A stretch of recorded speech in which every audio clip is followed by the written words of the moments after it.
What do we want for our children? What's our goal?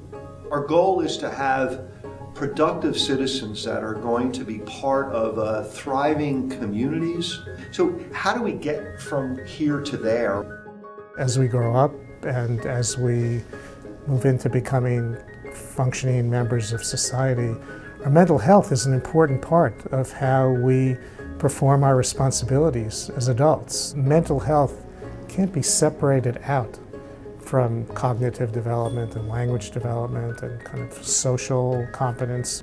And they all have their roots early on in either a very sturdy or a weak foundation. We certainly know that infants and very young children can exhibit behaviors, emotional behaviors, motor behaviors, which are predictive in certain cases of subsequent mental illness. What are the early signs of mental health problems? I think that when people look at children and think about mental health problems, that they have in mind often is the kinds of mental health problems that we see in adults.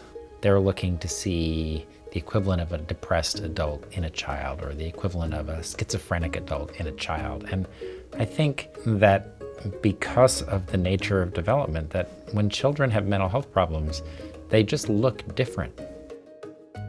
Some of the early signs of greater risk for mental health problems are usually not called mental health problems by people.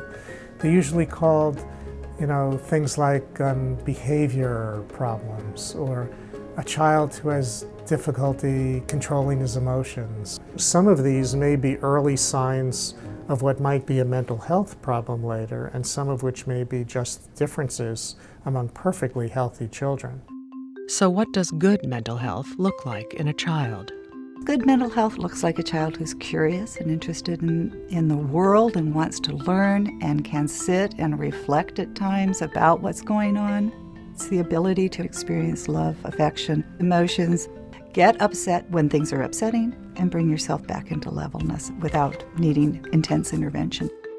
How do mental health impairments develop in early childhood?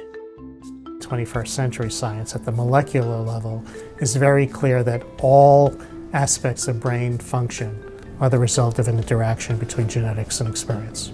Mental illness, as most people think about it, has a very heavy genetic component. Mental health, behavior, personality, also has a genetic component, but it's much more malleable in the face of environmental influences. Genes and experiences, as far as nature is concerned, are just different ways of setting up operating systems, brain systems, neurons. What happens when a child experiences what we call toxic stress, severe experiences that can be damaging to its developing architecture? Those toxic experiences essentially create this unstable environment, this unstable foundation. If sound mental health provides a foundation of stability for a child's development, mental health problems can be thought of like a wobbly table. With a child or a table, there may be many reasons for instability. Identifying which factor is causing instability is the first step towards solving the problem. So how do we restore stability to a child's mental health? We can detect the early signs of instability. Recognizing what these signs are provides the child with the opportunity then to be placed with healthcare professionals who are trained to develop a more balanced set of skills on the emotional control side. The prescription is to provide support for parents and in that environment in order to reduce conflict, and that in turn will lead to a reduction in dysregulated behavior in the infant and young child. Most potential mental health problems will not become mental health problems if we respond to them early. Providing the right kinds of supports and intervention early on will reduce the extent to which this will be a potentially more serious problem later.